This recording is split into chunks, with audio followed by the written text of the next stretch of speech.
Subscribe करें और bell दबाएं ताकि कोई खबर रह न जाए।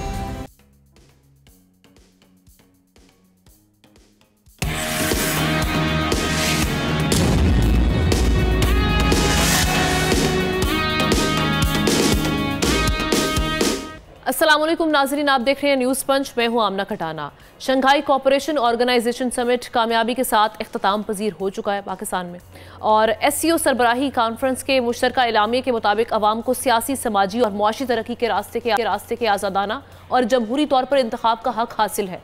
रियासतों की खुद मुख्तारी, आज़ादी और इलाकाई सालमियत का बाहमी एहतराम पायदार तरक्की की बुनियाद है। इस मौके पर वज़ीर आज़म शहबाज शरीफ साहब, जिन्होंने होस्ट भी किया, उन्होंने गज़ा के हवाले से भी बात की। गज़ा में जारियत एक अलमिया है, उन्होंने ये कहा। मशरिक़ वस्ता में मुकम्मल अमन के लिए आज़ादी फ़लस्तीन रियासत का क़याम ज़रूरी है, आज़ाद फ़लस्तीनी रियासत का क़याम। मुश्तरका चैलेंजेस के लिए हमें मिलकर काम करना होगा। आलमी बरादरी गज़ा में जंग बंदी के लिए इक़दामात करे। इस इशू पे भी आज उनकी जानिब से बात की गई। एससीओ के जो मुश्तरका मकासद के लिए पाकिस्तान के अज़्म का अयादा करते हैं। अफ़गानिस्तान के हवाले से वज़ीर आज़म ने इंतहाई अहम बात की। ये कहा कि आलमी बरादरी अफ़गानिस्तान में इंसानी बुनियादों पर इमदाद पर तवज्जो दे। अफ़गान सरजमीन का दहशतगर्दी के लिए इस्तेमाल रोकना भी खित्ते के लिए बड़ा अहम है। भारतीय वज़ीर ख़ारजा जयशंकर साहब, उन्होंने इस मौके पर कहा कि हम एक ऐसे वक्त में मिल रहे हैं जब दुनिया भर में हालात पेचीदा हैं। दो बड़े तनाज़ात जारी हैं जिनके आलमी असरात मुख्तलिफ हैं। जयशंकर ने पाकिस्तान की मेहमान नवाजी का एतराफ़ भी किया, इस हवाले से ट्वीट भी किया। कहा पाकिस्तान की मेहमान नवाजी और फ़राख दिली पर मशकूर हैं। दूसरी जानिब हमने ये भी देखा कि हमारी तज्ज़ियाकारों की जो प्रेडिक्शंस के मुताबिक एससीओ कॉन्फ्रेंस के मस्बत असरात सामने आ रहे हैं। पाकिस्तान स्टॉक एक्सचेंज 100 इंडेक्स ने तारीख की नई बुलंद तरीन सतह आज छू ली है। इंडेक्स 86,205 की सतह पर आज बंद हुआ। अब इस कॉन्फ्रेंस को, ये जो हाई प्रोफाइल इवेंट था, पाकिस्तान ने कामयाबी से इसको होस्ट कर लिया। किस तरह से देख रहे हैं कि जो मामलात सारे हुए, जो डिस्कशन हुई इस हवाले से इस प्लेटफॉर्म के ज़रिए, और इसके आने वाले दिनों में कितने मस्बत नताइज निकल सकते हैं ख़ास तौर पे पाकिस्तान के लिए, चूँकि हम देख रहे हैं कि इस हवाले से जो रीजनल पीस है, सिक्योरिटी के मामलात और इसके साथ साथ जो ट्रेडिंग एवेन्यूज़ हैं, इन तमाम मामलात पर बात होती है इस प्लेटफॉर्म के थ्रू। लेकिन अब इसके नताइज क्या निकलेंगे, आज की डिस्कशन का आगाज़ करते हैं। मैं तारुफ करवा देती हूँ मेहमानों का। एहतशामुल हक साहब, ज़ाहिर शाह शिराज़ी साहब इन हाउस पैनलिस्ट से हमारे साथ हैं, और साथ ही साथ खुसूसी तौर पर पीजे मीर साहब ने, इनके साथ साथ ब्रिगेडियर रिटायर्ड मसूद अहमद खान साहब ने हमें अपना तज़िया देने के लिए खुसूसी तौर पर ज्वाइन किया है। तमाम मेहमानों का शुक्रिया अदा करूँगी। एहतशाम साहब, आगाज़ आपसे, कैसे देख रहे हैं इस इवेंट को एज अ होल, क्योंकि अभी हम चाहेंगे कि इसको मजमूई तौर पर देखें, इसके बाद जो मामलात होंगे वो भी डिस्कशंस भी सामने आएंगी, लेकिन पाकिस्तान ओवरऑल तौर पे सही तरीके से कंट्रीब्यूट कर पाया, परफॉर्मेंस कैसे देख रहे हैं पाकिस्तान की? हमने सबसे अहम बात तो मेरी नज़र में और मेरे ख्याल आपकी नज़र में और सारे पाकिस्तानियों की नज़र में ये थी कि ये अल्लाह करे कि ये इतना बड़ा इवेंट है, इतनी बड़ी समिट है, ये पीसफुल तरीके से हो जाए। और खुदा ना खास्ता जो हमारे लोग, हमारे पीछे लोग पड़े हुए हैं, दहशतगर्दी है, हिंदुस्तान है, लोग बैठे हुए हैं काबुल में भी, ईरान की साइड से भी, और फिर वेस्ट की भी सपोर्ट है।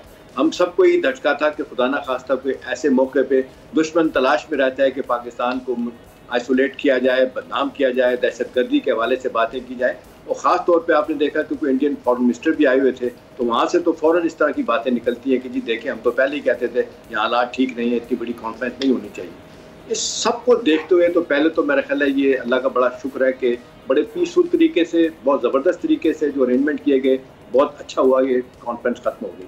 अब अगला सवाल तो ज़्यादा इंपॉर्टेंट इसके बाद आता है कि अब इसके बाद व्हाट नेक्स्ट। देखिए हमने अब जिस तरीके से ये कौंसिल ऑफ ये हेड्स ऑफ गवर्नमेंट की मीटिंग थी और जिसको पाकिस्तान चेयर कर रहा था, अब अगली मीटिंग जो है वो रशिया में होगी, हेड्स ऑफ गवर्नमेंट की, ये काउंसिल के हैं, और फिर उसके बाद चाइना में हेड्स ऑफ गवर्नमेंट की, जो हेड्स ऑफ स्टेट्स की ये मीटिंग होगी।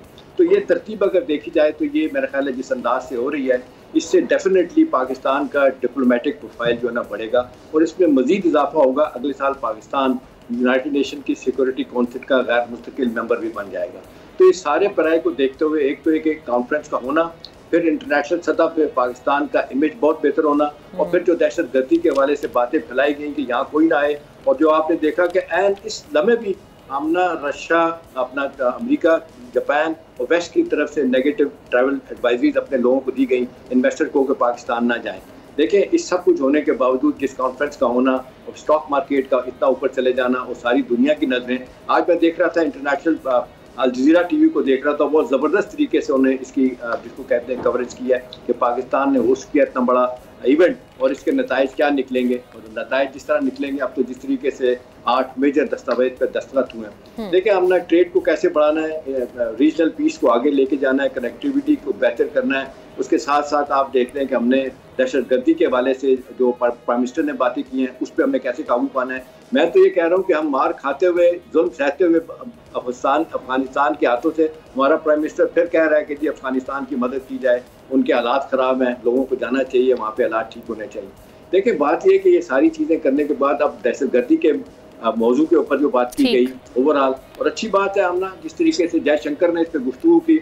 आमतौर पे तो हम देखते हैं, मैं देख रहा था तकरीब में जो चीज़ें आती हैं हर इंटरनेशनल फोरम पे वो कहते हैं एपी सेंटर जो है ना दहशतगर्दी का पाकिस्तान है।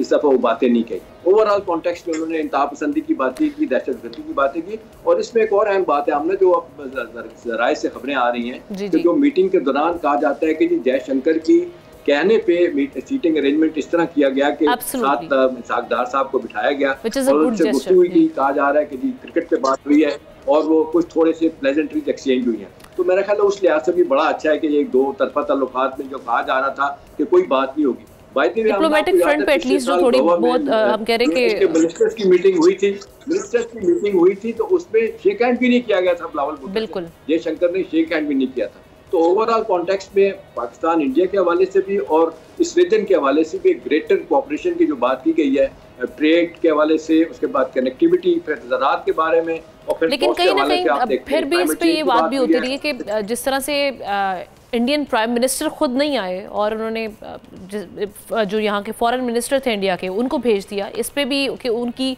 प्रायोरिटीज क्या हैं वो उन्होंने दिखा दिया। बहुत सारी बातें हुई हैं जी, देखिए बहुत सारी बातें हुई हैं। इससे पहले तो किसी भी मौजू के ऊपर बात करने के लिए उनका कोई वजीर आने के लिए तैयार नहीं था। ठीक है, यानी क्रिकेट पे पाबंदी, हॉकी पे पाबंदी, ब्लाइंड खेलने जाते हैं, नाबीना लोग क्रिकेट उस पे पाबंदी, उसको देखते हुए तो मुझे तो जाती तौर पे लगता है कि उनका फॉरेन मिनिस्टर का आ जाना भी बड़ी बात है। और कम से कम अब हिंदुस्तान दबाव में होगा, अब सफारती सतह पे हिंदुस्तान दबाव में होगा। चाइना और उसके बाद रशिया जिस तरह पार्टिसिपेट कर रहे हैं, वो जिस तरह मोटिवेट सर चले वक्त कम है, मैं अगले पैनलिस्ट की जाने बढ़ूंगी। मीर साहब आपकी जाने आते हैं। मीर साहब आप आज की जो सारी इवेंट को देखते हुए पाकिस्तान तमाम आपको लगता है कि जो हमें जिन चैलेंजेस का खित्ते को लेकर सामना है उनको हाईलाइट करने में कामयाब हो या कहीं हम मिस आउट कर गए कुछ, किस तरह से देख रहे हैं? जी ये तो एक ऑनगोइंग एक आप कह लो कि एक ऑब्जर्वेशन है, ये आगे होगी और ये आज हुआ है। Very good start. अभी बात हो रही थी फॉरेन मिनिस्टर की, अगर आपको याद हो जनरल असेंबली में भी जब हम गए थे तो ये उनके फॉरेन मिनिस्टर ही आए थे, प्राइम मिनिस्टर नहीं आए थे।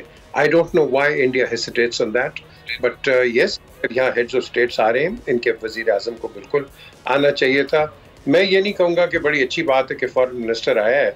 हम कोई गुलाम नहीं है किसी के, हम हर एक को अगर हम डील करते हैं bilateral on with mutual respect, and that is how it should, and that is how I take it. But at the end of the day, चलें अगर उन्होंने एक gesture दिया है तो एटलीस्ट वो जो कोल्ड शोल्डर्स हम पहले देख रहे थे शायद इसमें कोई नरमी आ जाए, शायद, क्योंकि हमारा जो मेन इंटरेस्ट है SCO तो अपनी जगह है, शंघाई कोऑपरेशन तो अपनी जगह है, लेकिन हमारा जो एक्चुअल मेन इंटरेस्ट है जिसमें हमारी इकोनॉमी भी बैंक करती है, डिफेंस भी बैंक करती है और हमारे रिलेशंस भी बैंक करते हैं, वो है हिंदुस्तान के साथ। हमने हिंदुस्तान के साथ एक ऐसा रिश्ता कायम करना है या उसको रिवाइटलाइज करना है कि जो कि हम लॉन्ग स्टैंडिंग इश्यूज पे हम जाए।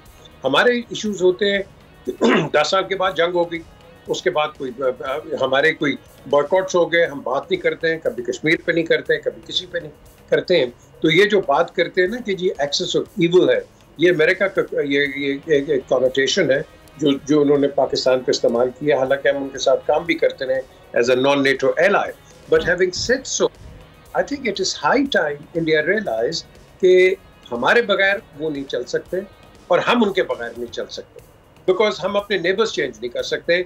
और ये जो रीजनल पीस की हम बात कर रहे हैं, इसके अंदर India has to play a very important part, क्योंकि अगर ये नहीं करेगा तो थर्ड पार्टीज आके करेंगे आपका इनका भी नुकसान, हमारा भी नुकसान। वो सही कहते हैं यहाँ से अफगानिस्तान से निकलते हैं, वो उधर भी तंग कर देते हैं, उधर भी कर देते हैं। और जैसे मेरे भाई ने अभी बात की है, ये जो नेफेरियस एंड डूबियस एलिमेंट्स है, ये इसका फायदा उठाते हैं। तो हमें यूनिटी यहाँ दिखानी है on a larger scale, on a bigger scale. ये मायोपिक थिंकिंग जो है, हमने we need to ignore that. बड़ी अच्छी बात है, अभी कह रहे Russia, which is a great thing, but at the end of the day ये जो रीजनल कोऑपरेशन है, it should be I would say it should be taken in a very serious manner. जिस तरह अभी भाई ने भी बात की है कि आपके स्टॉक एक्सचेंज भी बढ़ गया, ये these are what you call nice pleasantries, but we don't want pleasantries, we want continuation of what is happening today. कि आज 80 पे है, हमें कल चाहिए 100 पे भी चाहिए. So these are the kind of things we need to be working on a larger and a longer scale. बिल्कुल ठीक है शाह साहब। चाइना के मामलात अगर देखे जाए इंडिया के साथ, वो भी कोई बहुत बेहतर नहीं है, लेकिन वहाँ पे भी हम देख रहे हैं कि एक ट्रेडिंग जो एवेन्यू है वो ओपन रखा गया इनके लिए। इसके साथ साथ चाइना और ताइवान का मामलात भी देखे जाए, हमारे पास बहुत सारी एग्जांपल्स हैं ऐसी। इंडिया यूएस एंड चाइना, उनके मामलात को देखा जाए, लेकिन फिर भी एक इकोनॉमिक डिपेंडेंसी है। पाकिस्तान और इंडिया के अगर मामलात को देखा जाए तो उसमें क्या आपको लगता है कि कोई रूम है कि जो ट्रेडिंग एवेन्यू इस पे काम किया जा सके, या अब इस इवेंट के बाद कुछ ऐसी अपॉर्चुनिटी बनेगी, कोई रास्ता निकलेगा कि हम इस जानिब जा सकें?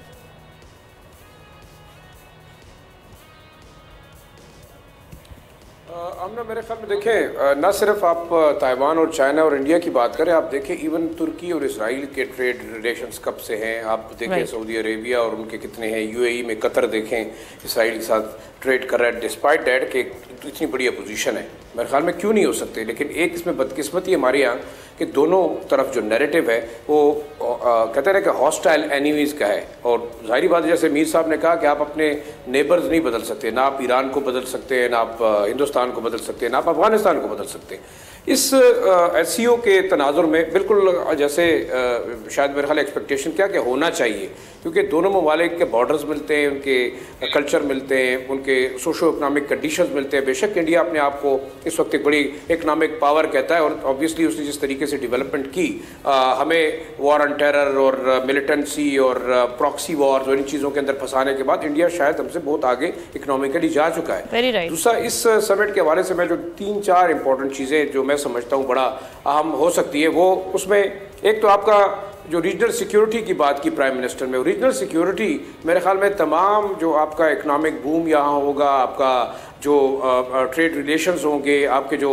कॉरिडोर यूजेज होगा, आपके जो लिंकेजेस होंगे, वो लिंक्ड है आपके इकोनॉमी के साथ, सॉरी लॉ एंड ऑर्डर के साथ। और जैसे उन्होंने बात की कि आप जो है रीजनल सिक्योरिटी पे जोर कर, रीजनल सिक्योरिटी में अब अफगानिस्तान एक सेंटर ऑफ ग्रेविटी इसलिए है कि उससे तमाम ममालिक समझते हैं, सेंट्रल एशियन रिपब्लिक्स भी, पाकिस्तान भी, ईरान भी, और इसके साथ चाइना भी, जो कि पोटेंशियली इनडायरेक्टली जो कि वहाँ पे वोलेटाइल सिचुएशन रहेगी, उसकी वजह से यहाँ पे लॉ एंड ऑर्डर का मसला रहेगा। तो मेरे ख्याल में अगर रीजनली ये एक फोरम बनता है, तमाम चीज़ों को डिस्कस करते हैं, तो हम इस खित्ते के अंदर जो है अमन की बात कर सकते हैं और अफगानिस्तान को प्रेशराइज कर सकते हैं।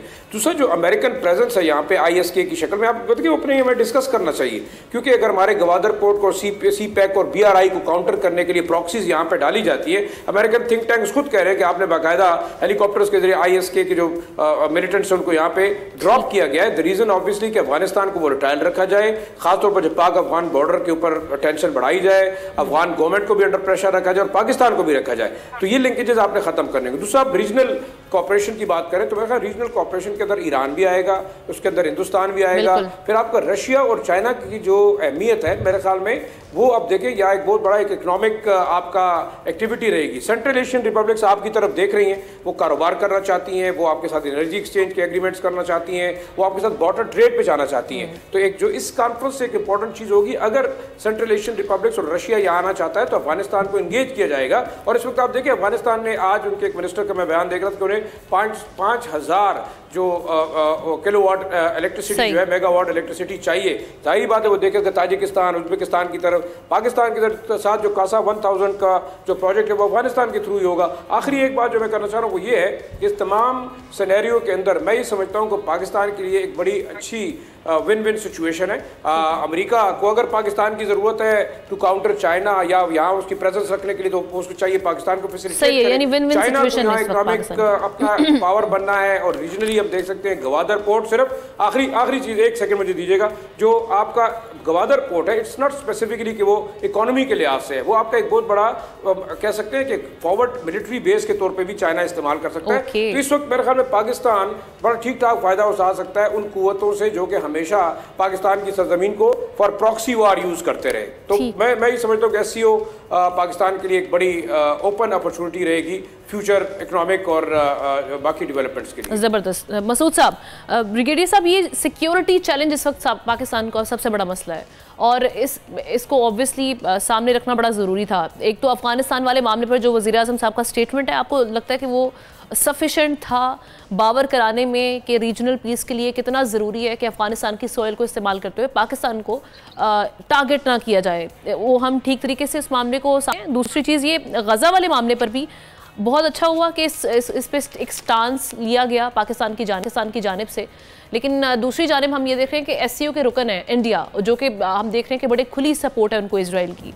तो क्या पाकिस्तान को और बाकी जो ममालिक हैं इस हवाले से मज़ीद बात की जा सकती थी गज़ा वाली सिचुएशन को लेकर? यहाँ देखें आमना, पहले मैं अब like to comment on Jaishankar ने जो बात की है, और देखें कि let's not get carried away कि वो मुस्कुराए या उसने हाथ मिलाया, उसने अच्छी ट्वीट की, तो इसका मतलब नहीं है कि सब अच्छा हुआ है। देखें कि उसने स्टार्ट ही ये किया कि जी यहाँ से बात की है टेररिज्म की, 3 इवल्स की बात की है, टेररिज्म, सेपरेटिज्म एंड एक्सट्रीमिज्म। तो वो क्रॉस बॉर्डर की बात कर रहा, पाकिस्तान को रेफर कर रहा था, लेकिन अपनी उसने बात नहीं की जो नॉर्थ ईस्ट में जो कुछ हो रहा है, जो Indian illegally occupied Jammu and Kashmir में हो रहा है, इंडियन ऑक्युपाइड पंजाब में हो रहा है, दलित के साथ हो रहा है, और इसके अलावा नेक्सलाइट्स की मूवमेंट हो रही है, उनके बाद नहीं कि माइनॉरिटीज के साथ जो हो रहा है वो नहीं कर, लेकिन specific Pakistan, that is one thing. Second, वो बात कर रहा है कि सॉवरेनिटी एंड टेरिटोरियल इंटीग्रिटी को हमें फोकस करना चाहिए। वो पाकिस्तान को कह रहा था। आयरनी ये कि इस दौरान जब SCO में वो शिरकत करने आए हैं, वहां से हम कैनेडियन प्राइम मिनिस्टर का जो बयान और उनका सब किस्म के इस हवाले से जो एक्शन सामने आ रहे हैं, जी उस पर भी मैं आता हूँ। देखें कि फिर उसमें भी बात की, फिर कहते हैं कि इकोनॉमिक कोलैबोरेशन होने चाहिए। आपका सार्क तो मर चुका है, ठीक है, उसमें कोई एक्टिविटी नहीं हो रही है। ट्रेड पे आपने पाकिस्तान पे पाबंदी लगाई हुई है, तो कनेक्टिविटी आपकी कैसे हो सकती है? यूनाइटेड नेशन सिक्योरिटी काउंसिल के रिफॉर्म्स की बात की है, अपने लिए बात की है कि इंडिया की वहाँ प्रेजेंस होनी चाहिए, जबकि पाकिस्तान का स्टांस ये है कि स्मॉलर नेशंस की भी representation United nation security council में हो। फिर अपने सॉफ्ट इमेज की बात कर रहा है, योगा की बात कर रहा है, डिजिटल इंफॉर्मेशन टेक्नोलॉजी की बात कर रहा है, अपना व्यू पॉइंट वहाँ पे वो देने की कोशिश कर रहा है। और फिर कहता है कि ये SCO जो है कि ऑनेस्ट डायलॉग का फोरम होना चाहिए। क्या वो इस कश्मीर पे डायलॉग इस पे करेगा? नहीं करेगा। तो ये बेसिकली समझ लें कि डिप्लोमेटिकली उसने ये अल्फाज का चुनाव ऐसा किया, अपनी चीज़ें उसने कन्वे की हैं, तो वो आप समझ लें कि उसमें कोई तब्दीली नहीं आई। सेकंड, जब आपने बात की सिक्योरिटी कंसर्न, जो प्राइम मिनिस्टर ने बात की है अफगानिस्तान की, तो पाकिस्तान राइटली प्राइम मिनिस्टर ने हाईलाइट किया है कि सिक्योरिटी थ्रेट है, कनेक्टिविटी तब तक मुमकिन नहीं है मुकम्मल अफगानिस्तान में जो टेररिस्ट ऑर्गेनाइजेशन है उसको डिसमेंटल न किया जाए। इसमें देखें not only Pakistan is threaten, central Asian states को भी थ्रेटन कर रहे हैं। इसमें देखें ताजिकिस्तान, तहरीक तालिबान ताजिकिस्तान भी है, इस्लामिक मूवमेंट ऑफ उज़्बेकिस्तान भी है, ईस्टर्न तुर्किस्तान इस्लामिक मूवमेंट है, चाइना स्पेसिफिक है, इस्लामिक स्टेट ऑफ जो है वो रशिया के अभी रिसेंटली वहाँ जो हमले किए हैं, अल कायदा वहाँ पे एक्टिव है। तो कनेक्टिविटी के लिए डिसमेंटल होना ज़रूरी है। दैट्स वाई अभी रिसेंटली पाकिस्तान, चाइना, रशिया और ईरान के फोरम पे साइड लाइन जब यूनाइटेड नेशन पर जो समिट हुई थी, उस पर इन चारों ने कहा था कि टेररिस्ट ऑर्गेनाइजेशन अफगानिस्तान के अंदर है, जब तक उनको डिसमेंटल नहीं करेंगे तो खिते में security situation will be threaten. Gaza की जो बात आपने की है, यकीनन प्राइम मिनिस्टर ने बहुत अच्छा इसको मेंशन किया वाइल हिज कंक्लूडिंग रिमार्क्स में कि गजा में जेनोसाइड हो रहा है। एंड ही और उन्होंने ये असर्ट किया कि 1967 से पहले जो पोजीशन थी 2 स्टेट सोल्यूशन होनी चाहिए और सीज फायर इमीडिएट होने चाहिए। तो प्राइम मिनिस्टर ने कम्प्रहेंसिवली तमाम चीज़ें की हैं, लेकिन there was no change as far as Jaishankar was concerned. और वही रेटोरिक के साथ वो इस फोरम में भी उसने वही बात की। और सबसे इम्पॉर्टेंट चीज़ ये कि ऑब्वियसली जो मिडिल ईस्ट के जो हालात बन रहे हैं उसके असरात तो इस रीजन पर भी आएंगे, तो इस पे कंसेंसस इन तमाम ममालिक का होना चाहिए था। और ऑब्वियसली जैसे इंडिया एक किरदार निभा रहा है इस सारी सिचुएशन में, इजराइल के साथ जो उसकी सपोर्ट है उस पर एक प्रेशर क्रिएट किया जाना चाहिए था इन मामलात में। एक ब्रेक लेते हैं, ब्रेक के बाद वापस आते हैं, एक और अहम स्टोरी आपके सामने रखेंगे।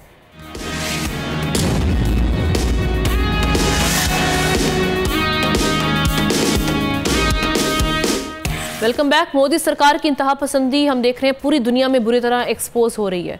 गैर मुल्की सरजमीन पर भारत की गैर कानूनी सरगर्मियां फिर मंजर-ए-आम पर आ गई हैं। कनाडा ने 6 भारतीय सफारतकारों को खुफिया सरगर्मियों में मुलव्वस होने पर बेदखल कर दिया है। कनाडा का कहना है कि भारत के आला तरीन सफारतकार हरदीप सिंह नजर के कत्ल में पर्सन ऑफ इंटरेस्ट हैं, यानी इस कत्ल में उनके मुलव्वस होने के ठोस शवाहिद हैं। कैनेडियन पुलिस को मोदी सरकार की सिखों के खिलाफ पुरतशद्दुद मुहिम के ठोस शवाहिद मिले थे।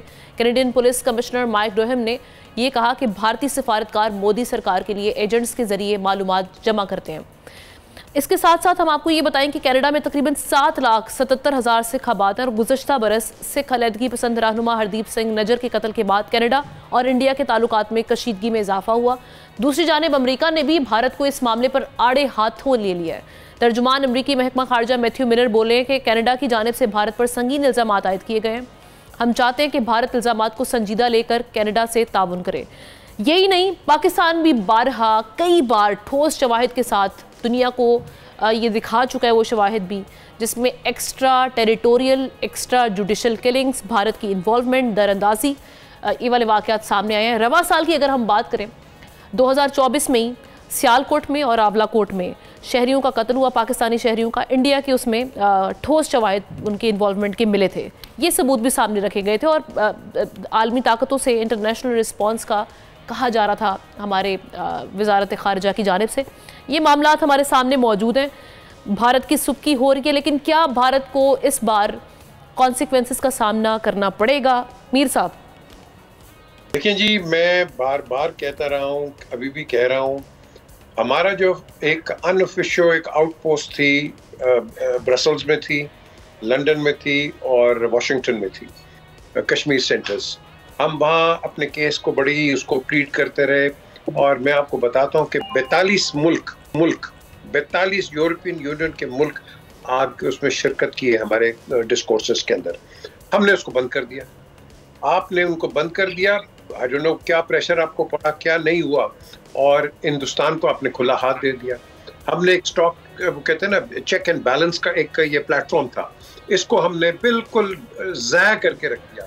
फिर बाद में हम रोते हैं हिंदुस्तान 35A ले आए, 370 ले आए। ये जो चीज़ें होती है बाद में, हम रिएक्शनरी हैं, हम एक्शनरी नहीं है। हमें एक्शन लेना है, हमें आगे जाना है। उनकी जो आप देखो उनका PR किस तरह है, व्हाइट हाउस के बाहर उनके बंदे खड़े हुए, उनके बंदे जिनीवा के अंदर खड़े हुए हैं, लेके आगे पाकिस्तान के खिलाफ बातें कर रहे हैं। हम क्या कर रहे हैं? हम रोते हैं कि जी ये कर दिया, वो कर दिया। और भाई हमने एक्शन देना है, हमने अपने केस को, अपने जो केस है इसको इंटरनेशनल मीडिया और इंटरनेशनल पोडियम के ऊपर डिस्कस करना है, और ये चीज़ हम नहीं करते। अब आज देखो ना, गाजा बड़ा ज़बरदस्त है, हमने किया, but I would also want to talk about Kashmir. This is a major problem, और इस मेजर प्रॉब्लम पे हम कई दफ़ा चुप हो जाते हैं, बैकफुट पे चले जाते हैं, हिंदुस्तान एक्शन लेता है, फिर हम जाग जाते हैं। This is not the way to do it. हमें इसमें कंसिस्टेंसी दिखानी है। हमारे पास वाटर के प्रॉब्लम्स आ रहे हैं, हमारी ये जो इंडिजिनस मूवमेंट्स हैं, ये कहते हैं पाकिस्तान की है, हिंदुस्तान, हमें चाहिए इनको बताएं, नागाज हैं, मीजूज हैं, उसके बाद ये नक्सलाइट्स हैं, उसके बाद असम, त्रिपुरा, ये कौन है ये लोग?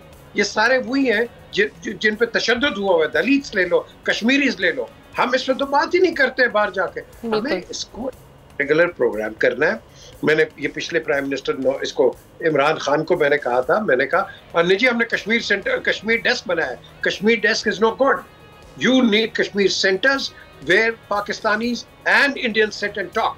हम ट्रैक 2 पे बात करते थे, उनके जनरल्स आते थे, गुरमीत सिंह आता था, दूसरा कई और मेजर जनरल्स आते थे, बात होती। But today we don't have that. हमारे अंदर वो चीज ही नहीं रही है कि जिसके अंदर हम आगे जाके केस करें। हम रोने वाले बन गए हैं और एक्शन नहीं हम लेते। This has to change, this has to change in the larger interest of the subcontinent। and हमने क्या किया था, अभी हम पिछले सेगमेंट पे आप बात कर रही थी कि जी कोऑपरेशन हो, हमने यहाँ, आपको याद है RCD, regional cooperation for development, Turkey, Iran, Pakistan. हाँ जी, रोड बनेगी, टर्की ने इनिशिएटिव ली, पाकिस्तान ने तो रोड ही नहीं बनाई। लोखंडी से लेके आप देख लो क्वेटा तक there was no road. The question is हमें प्रोएक्टिव होना है, बातें कम करो, काम ज्यादा करो। बिल्कुल सही बात है मसूद साहब, ब्रिगेडियर साहब, ये हाई टाइम था हमारे पास। यही अगर लेट्स से कि इस सिचुएशन में अगर हम होते भारत की सिचुएशन में, तो हम क्या पाकिस्तान भारत की सिचुएशन में था और भारत पाकिस्तान की सिचुएशन में था, भारत ये मुकदमा ना रखता। ये तो हाई टाइम था कि ये एक्स्ट्रा जुडिशल किलिंग्स या एक्स्ट्रा टेरिटोरियल किलिंग्स या गैर मुल्की सरजमीन इस्तेमाल करके वहाँ पर दहशतगर्दी करवाना, हम इन मामलों को बड़े अच्छे तरीके से हाईलाइट कर सके थे। लेकिन आप समझते हैं कि आज इस फोरम से हम उसको करने में कामयाब नहीं रहे, और ये जो अभी मामला कनाडा वाला आ गया तो चेरी ऑन द टॉप था हमारे मुकदमे को पुश करने के लिए। जी हाँ, बिल्कुल आप सही कह रहे हैं। मैं कुछ फैक्ट्स रखना चाह रहा हूँ ताकि लोग समझ सकें। देखें कि हरदीप सिंह नजर के असैसिनेशन में 18 जून 2023 को, सितंबर 2023 को जस्टिन ट्रूडो ने हाउस ऑफ कॉमन्स में कहा कि दिस ए क्रेडिबल एलिगेशन कि इंडियंस की इन्वॉल्वमेंट है। सब्सिक्वेंटली एक और प्लॉट पकड़ा जाता है अमेरिका में, जब गुरवंत सिंह पन्नू को स्टिंग ऑपरेशन के जरिए निखिल गुप्ता पकड़ा जाता है जो रॉ का एक एजेंट था, और इसके बाद एक गैंग पकड़ा जाता है विद इन कनाडा में, और उसके लिंक एस्टेब्लिश होते हैं रॉ के साथ कि जिनके वो वहाँ पे आके असैसिनेशंस करते हैं। अब जो एस्टेब्लिश हुआ है, देखें कि इस गैंग में जो लोग इन्वॉल्व थे वो लारस बिश्नोई है। लारस बिश्नोई द वन जिसने रिसेंटली बाबा सिद्दीक को असैसिनेट करवाया इन मुंबई में, और वो महाराष्ट्र का मिनिस्टर भी रहा, 3 टाइम वहाँ का मेंबर था पार्लियामेंट का, और वो सलमान खान एक्टर के भी पीछे यही था, क्योंकि ये बिश्नोई एक बेसिकली सब सेक्ट है हिंदुइज्म में। तो ये एक गैंग है, और 2014 से ये इंडियन जेल्स में बंद है, गुजरात में बंद है, लेकिन ही इज सो पावरफुल और पेरोल पे, मतलब on the behest of raw उसके जो लोग हैं ऑन ग्राउंड वो ये असैसिनेशंस करते हैं। सो हरदीप सिंह निजर की जो असैसिनेशन हुई थी उसमें भी ये लानस बिश्नोई के लोग शामिल थे जो एस्टेब्लिश हो चुके हैं। अब रिसेंटली उसने बाबा सिद्दीक को भी मारा, और अगर आप रिकॉल करें मूसा सिद्धू वाला था, बड़ा मशहूर सिंगर था, उसके भी असैसिनेशन के पीछे ये शामिल था। और रॉ के बेसिकली रॉ इसको यूज कर रही है फॉर ट्रांसनेशनल रिप्रेशन और असैसिनेशन के लिए। और देखें अब जो एस्टेब्लिश हुआ है इसमें 5 आइस कंट्रीज भी शामिल हैं। अमेरिका के असिस्टेंस के बगैर ये मुमकिन नहीं था, तो वो चीज़ें सारी एस्टेब्लिश हुई हैं। अब देखें Canada is a very important country, G7 का मेंबर है, G20 का मेंबर है, नेटो का मेंबर है। सो दिल will be A pressure, lot of pressure. America पे भी प्रेशर होगा, यूरोपियन यूनियन पे भी प्रेशर होगा कि इंडिया क्या कर रहा है कि ट्रांसनेशनल रिप्रेशन में लोगों को मरवा रहा है। वो अभी एस्टेब्लिश हुआ। पाकिस्तान के अंदर देखें कि पाकिस्तान में जो सिखों की असैसिनेशन हुई, परमजीत सिंह पंजवल लाहौर में मारा गया, उसमें भी ये इन्वॉल्व थे। कश्मीरी 10 के करीब यहाँ पे मारे गए जो महाजरीन थे, उसमें भी तो एस्टेब्लिश हुआ इंडियन हाथ था। सो ट्रांसनेशनल रिप्रेशन, जब यहाँ पे बैठ के जयशंकर साहब टेररिज्म की बात कर रहे थे, एक्सट्रीमिज्म की बात कर रहे थे, सेपरेटिज्म की बात कर रहे थे, वहाँ कनाडा वाले सबूत दे रहे थे ट्रांसनेशनल रिप्रेशन में जो लोगों को ये मरवा रहे थे अक्रॉस द बॉर्डर्स।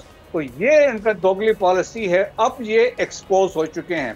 पाकिस्तान ने देखे 5 डोजियर जमा करा चुके हैं about Indian involvement in terrorism inside Pakistan, उसमें से 3 तो बलूचिस्तान रिलेटेड हैं। Absolutely. और हमने स्पेसिफिक नाम भी दिए हैं कि ये 4 बंदे हैं।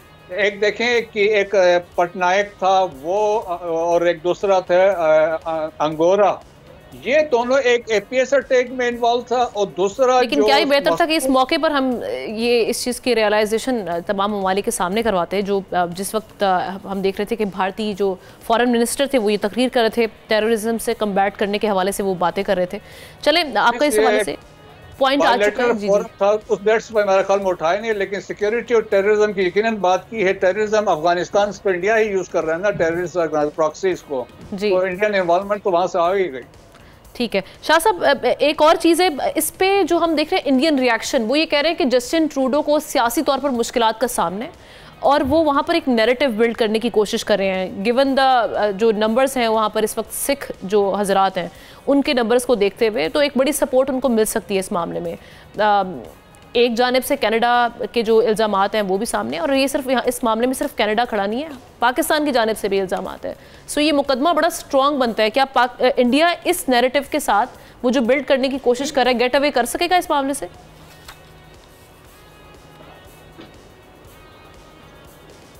देखिए मेरे ख्याल में पाकिस्तान 2020-22 से ये चीज़ें उठा रहा है, तकरीबन 20 के करीब जो एक्स्ट्रा टेरिटोरियल किलिंग्स हुई, पाकिस्तान ने बाकायदा उसके ऊपर आवाज़ भी उठाई और तकरीबन कम से कम 20 से 25 लोग जो है यहाँ पे मारे गए, जिसका लिंक जैसे ब्रिगेडियर साहब ने बताया कि वो इनडायरेक्टली और डायरेक्टली इंडियन रॉ के साथ मिलता है। और जाहिर बात है Indian raw is directly control by prime minister Narendra Modi, तो आप देख लें कि डायरेक्टली वो जो बुचर ऑफ गुजरात था, he is involve in killing of each and everyone who is opposed to the Indian जो हम कह सकते हैं कि इंटरेस्ट या ख़ास तौर पर जो बीजेपी जो हिंदुआता का उनका कॉन्सेप्ट है उसके खिलाफ बात करते हैं। अब जाहिर बात है देखें पाकिस्तान एक लिहाज से हम समझते हैं कि बदकिस्मती भी है कि इन्हीं सिखों के खिलाफ हमारी ही एक साबिक प्राइम मिनिस्टर ने बाकायदा एक लिस्ट दे दी और आज भी वो सिख कह रहे हैं कि अगर ये लिस्ट ना मिलती तो खालिस्तान कब का आज़ाद हो चुका था।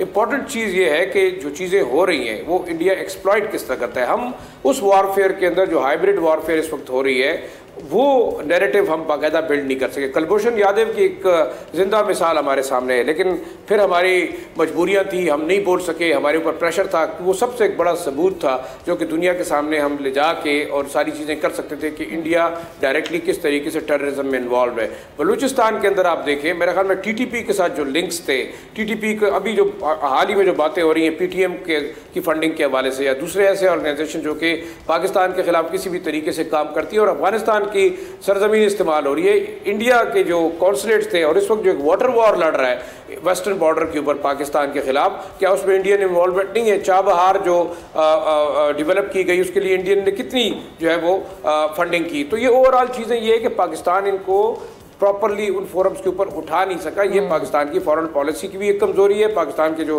फॉरेन डिप्लोमेट्स हैं उनकी भी कमजोरी है और पाकिस्तान के जो लॉबियस्ट हैं उनकी भी एक बहुत बड़ी कमजोरी है। क्योंकि देखिए इस वक्त मेरे ख्याल में अगर सिख एक मसले को उठा रहे हैं, कनाडा के अंदर अमेरिका के अंदर वाक़या हुआ तो हमारे लॉबियस्ट कहाँ थे? हमारा जो हम कह सकते हैं कि एक फॉरेन विंग जो होता है कभी भी इंटेलिजेंस एजेंसीज का, वो कैसे लोगों को इंगेज करते रहे। तो मैं ये समझता हूँ कि मेरे ख्याल में इस वक्त अगर आपने एक जंग लड़नी है तो वो आपने एक इंटरनेशनल फोरम के ऊपर लॉबिंग के सतह के ऊपर लड़नी है कि इंडिया किस तरीके से एक्स्ट्रा टेरिटोरियल किलिंग के अंदर इन्वॉल्व है, इंडिया किस तरह जेनोसाइड के अंदर इन्वॉल्व है। और खास तौर पे न सिर्फ कश्मीर की बात करें बल्कि आप देखिए जितनी माइनॉरिटीज है हिंदुस्तान के अंदर, चाहे वो क्रिश्चियंस है, चाहे वो दूसरी कम्युनिटी से ताल्लुक रखते हैं, चाहे वो लो कास्ट हिंदूज है, किस तरीके से उनको एग्जीक्यूट किया जा रहा है। तो मेरा ये ख्याल है कि शायद एक प्लान्ड तरीके से ये तमाम चीजें उठानी होगी पाकिस्तान को। और कुलभूषण यादव का जो बहुत बड़ा हमारे पास था उसको भी हम यूटिलाइज नहीं कर सके, जो हमारी कमजोरी है। ये मामला इस्तेशाम साहब पिछले साल बड़ा हाइप इसकी बन चुकी थी जब कनाडा की जानिब से ये इल्ज़ामात आए थे।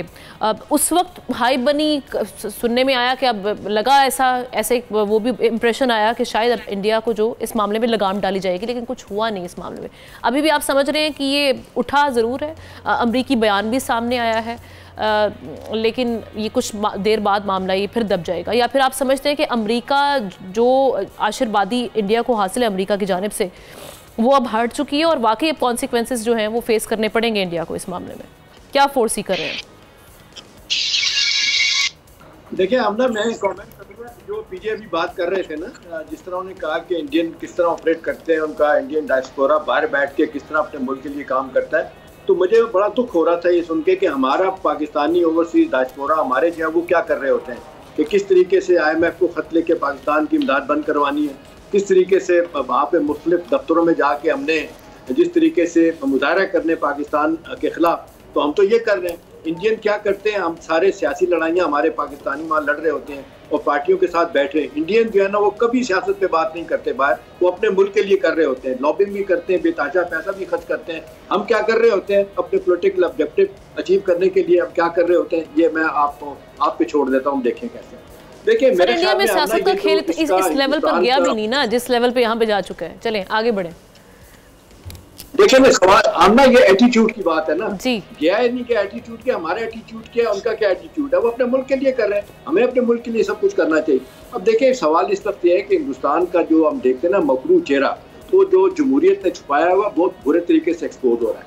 अभी हम बात कर रहे थे ना ये जो कैनेडियन किया 6 सफारतकारों को निकाला, सबूत दिए गए।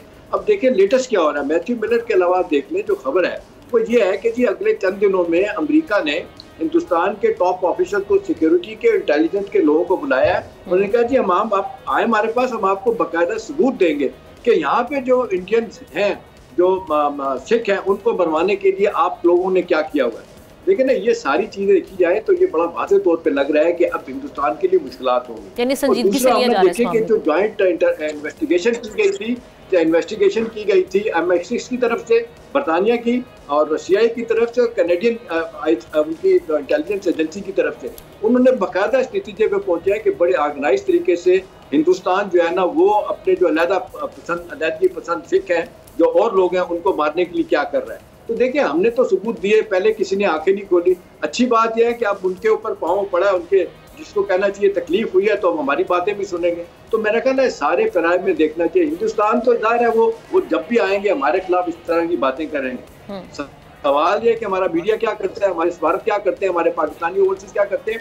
मेरा ख्याल है इस वाक़े के बाद हिंदुस्तान के लिए मुश्किलात तो पैदा, अपने मुकदमे को बेहतर तरीके से पुश करना होगा और दुनिया के सामने ये भी लिखा है जो इस वक्त कनाडा के साथ ताल्लुकात खराब हो रहे हैं, हमें बड़ा नुकसान होगा इक़्तिसादी तौर पे भी। अदरवाइज भी अमेरिका के साथ जिस तरह कनाडा खड़ा हुआ है वो कहते हैं किसी सूरत में बड़ा बेहतरीन मौका है जनाब। बिल्कुल ठीक आप कह रहे हैं, इंटरेस्ट इकोनॉमिक इंटरेस्ट है।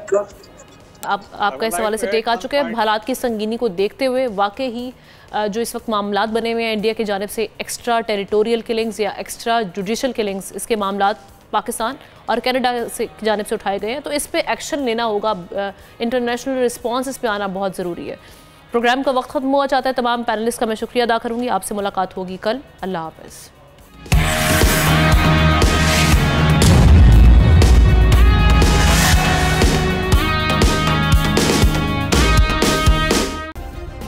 सब्सक्राइब करें और बेल दबाएं ताकि कोई खबर रह न जाए।